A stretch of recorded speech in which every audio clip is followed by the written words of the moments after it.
Your coworker just booked a random trip. Not a honeymoon, not a we've been planning this for a year trip, just Tuesday. They're at your desk showing you a screenshot like it's a meme. Yeah, we just needed a change of scenery. And the part that messes with your head is they're not even acting like it was a decision. It's like money is a door they can open whenever they feel like it. Meanwhile, you did the responsible thing. You skipped stuff. You stayed in. You packed lunches when you didn't want to. You said, next time, so many times it started to sound like your personality. And you finally hit $30,000 saved, which is supposed to be the part where you exhale. But instead, money gets weird. Because now when you look at that number, you don't feel rich. You feel exposed. Like you're holding a glass jar full of your future and you're terrified you're going to drop it. Every purchase feels louder. Every decision feels permanent. You start doing this new kind of mental math where you're not asking, can I afford it? You're asking, if I do this, does it mean I'm the kind of person who wastes money? That's the shift nobody warns you about. At low savings, money is survival. Rent, food, gas, don't mess up. At $30,000, money stops being a simple tool and starts becoming a story about who you are. And stories come with emotions: guilt, pride, fear, comparison. The weird mix of I'm doing well and I could lose this so fast. You expected a finish line. You got decision paralysis. You expected safety. You got brand new anxieties you didn't have when you were broke. Because when you were broke, you already knew the rules. Don't spend, don't slip, don't breathe too hard. Now, the rules change. Quietly. And if you keep using the old rules on this new level, you'll feel stuck even though you're ahead. My name is Ben, and today we're talking about the moment savings stops being a number and turns into identity. And by the end of this video, you're going to understand why hitting $30,000 can make you feel less calm, not more. Plus, the exact things to do so that money starts buying you peace instead of more mental noise. I'm going to give you a short list, not don't do this fear-mongering. Actual moves you can make this week that turn that weird feeling into something useful. Because the goal isn't to have money. The goal is to trust yourself with it. Your friend who makes less than you just casually mentions they're taking a week off because work has been a lot. Not a big announcement, not a dramatic resignation, just a calm decision. And you're sitting there thinking, how? Because you did the responsible thing. You stacked savings. You hit $30,000. And somehow, you don't feel calm. You feel twitchy. Like every purchase is now a personality test. Like spending money is a referendum on whether you're disciplined or reckless. And if that's you, I need you to hear this. That weird feeling isn't a sign you're doing it wrong. It's a sign you crossed the line your brain wasn't trained for. Because before this, money is simple. It's survival. It's rent. It's groceries. It's please don't let the car make that noise again. But around $30,000, the rules change. Not on paper, in your head. Now money becomes optionable. And options are psychologically loud. When you have almost nothing saved, every decision is forced. You don't debate. You don't philosophize. You just do what you have to do. But once you have a real cushion, you start seeing doors everywhere. You could move. You could take a lower stress job. You could go back to school. You could say no to a client. You could fix the thing you've been living with for years.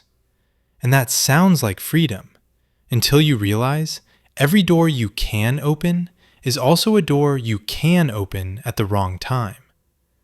So you start freezing. I call this the option glitch. It's when your savings stops functioning like safety and starts functioning like power, and your brain treats power like risk. Because power means responsibility. Power means you can't blame circumstances as easily anymore. If you make the wrong move, it feels like it's on you. That's why money gets weird here. Not because you're ungrateful, not because you're bad with money, but because your savings just became big enough to matter and not big enough to feel infinite. So every time you spend a few hundred, it doesn't feel like spending a few hundred. It feels like you're taking a bite out of your future self. And that's the exact moment you need structure. Not more discipline, not more hustle, structure. Because the goal at this level isn't to save harder. It's to make your money stop screaming at you every time you try to live your life. Section 3, Insight number 1, the almost rich glitch, why every purchase feels personal. Here's the first weird thing that happens after you hit $30,000 saved. You stop feeling broke, but you also don't feel safe, and your brain doesn't know what to do with that. Because before this, money was simple. It was survival math. Pay the bills, don't get embarrassed, don't get caught off guard. If you spent a few hundred, it was annoying, but it was also kind of normal because everything was already tight anyway.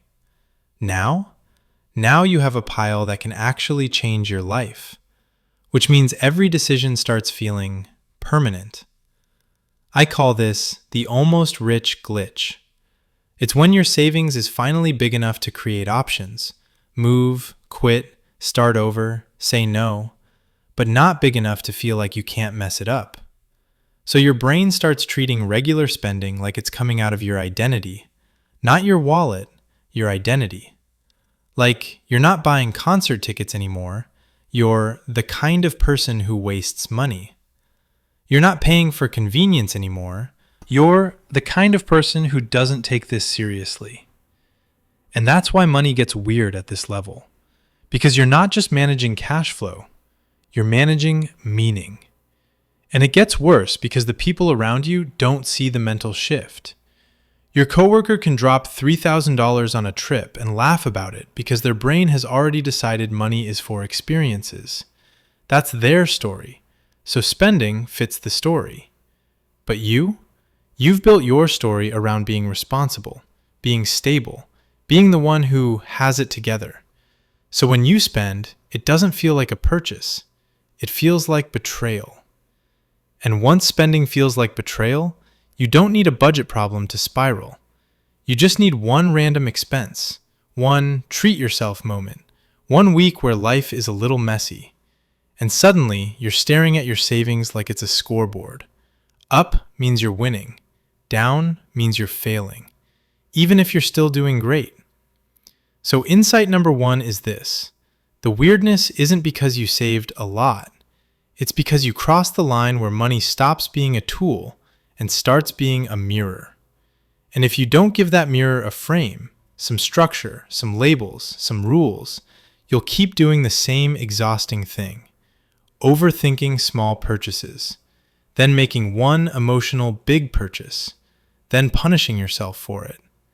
That's the cycle you're trying to break. Insight number 2. Your savings turns into option money, and your brain starts charging you an anxiety fee. Once you've stacked about $30,000, something flips. Before that, money has one job: keep the lights on. It's survival money. It's don't mess this up money. But after this point, your savings starts doing a second job at the same time. It becomes option money. And option money is psychologically radioactive because every dollar now represents a future version of you. If you spend it, you're stealing from future you. If you don't spend it, you're wasting your life in the present. If you invest it, you're one bad timing decision away from feeling stupid. If you hold it in cash, you're falling behind. So you're not just deciding whether to buy something, you're deciding who you are. And that's why money gets weird right here. Not because you're irresponsible, because you finally have choices. I call this the option overload tax. It's the invisible fee you pay in mental energy when your money stops being simple. Because at $30,000, you can't tell yourself, I literally can't. You can, technically, which creates this new kind of pain. You can afford almost anything small, but you can't afford everything. So what happens?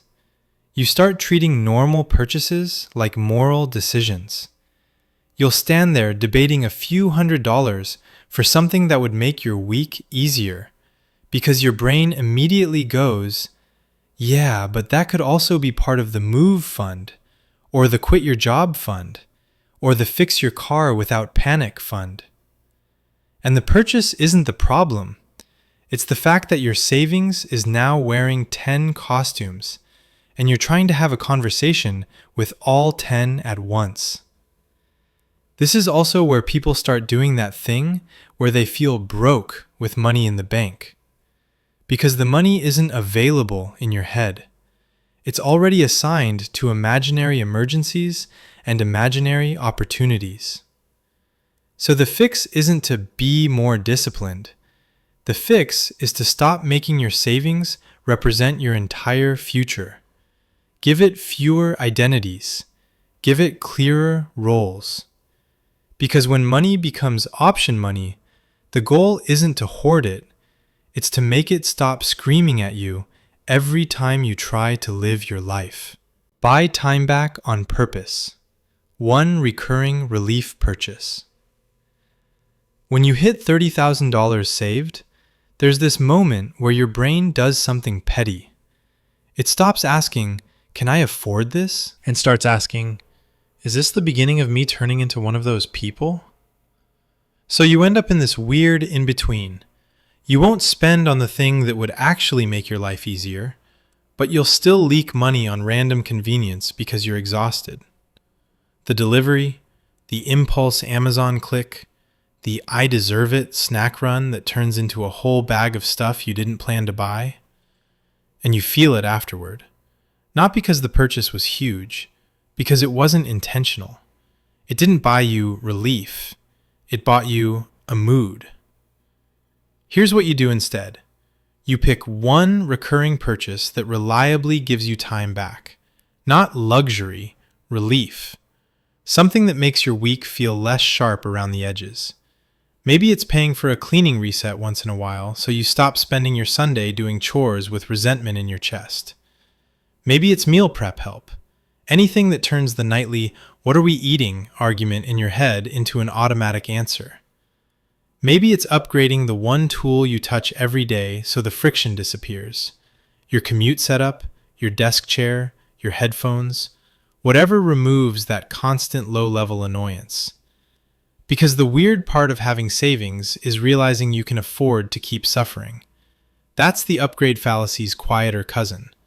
I call it the martyr budget, where you keep living like you're broke as proof that you're responsible, even though you're paying for it in stress, in burnout, in snapping at people, in never feeling caught up.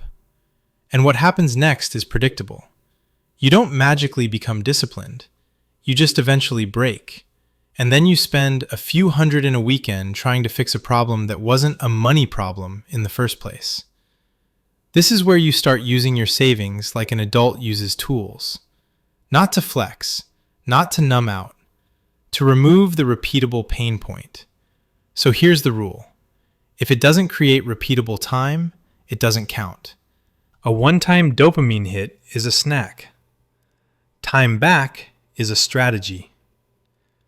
And when you do this right, money stops feeling weird because it stops feeling like a fragile pile you're guarding. It starts feeling like something that can actually support your life. So here's what you do when you hit $30,000 and your brain starts acting like every decision is a personality test. Not a budget, not a spreadsheet that shames you. A simple operating system for your savings so the money stops feeling like a fragile pile and starts feeling like leverage. Step 1. Physically separate the calm money from the choice money. Because right now it's all sitting together, and your brain can't tell the difference between if I touch this, I'm unsafe, and if I touch this, I'm investing in my life. So you make two places. Calm money is the stuff that exists to make emergencies boring. It's the money you don't negotiate with. It's not there to optimize. It's there to make your heart rate stay normal when something breaks. Choice money is everything else. This is where your options live. This is where you can actually move without feeling like you're committing financial treason. And yeah, you can do this with two accounts, or two buckets in one account. The point is psychological. Your money needs labels, or your brain will label it danger. Step 2. Give choice money 3 names that match your life, not 10 categories. 3. Stability. Boring, protective, keeps your life from wobbling. Mobility. Lets you say yes to opportunity without panic. Growth. The stuff that makes future you harder to kill financially. When you do this, the weird feeling drops fast because you're not spending savings. You're spending mobility on purpose. You're adding to stability on purpose. You're building growth on purpose. That's a totally different emotional experience. Step 3. One decision rule for purchases that trigger guilt. You don't need willpower. You need a default. Here's a clean rule. If it doesn't buy you time, health, or earning power, it waits. Because the weirdest part of having real savings is realizing you can afford more things and enjoy fewer of them. Because every purchase comes with a tiny funeral for the future you could have had. A few hundred spent randomly feels like self-sabotage. A few hundred spent to remove a weekly headache feels like competence. Same money, different story. And once you have the story, you stop hovering over your own life like a nervous security guard. You start acting like the owner. So here's the open loop payoff. The reason money gets weird after $30,000 isn't because you suddenly became bad with money. It's because you graduated into a new game. Before, every dollar was a soldier.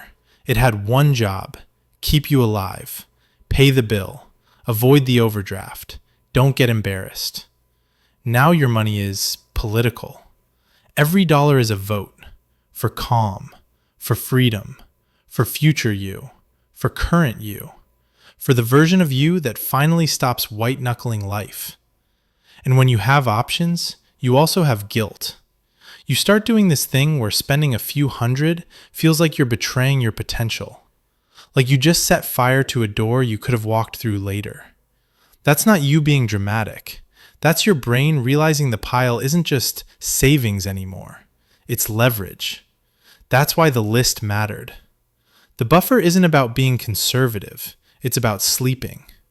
The buckets aren't about being organized. They're about making your money stop arguing with itself. Buying time back isn't indulgent.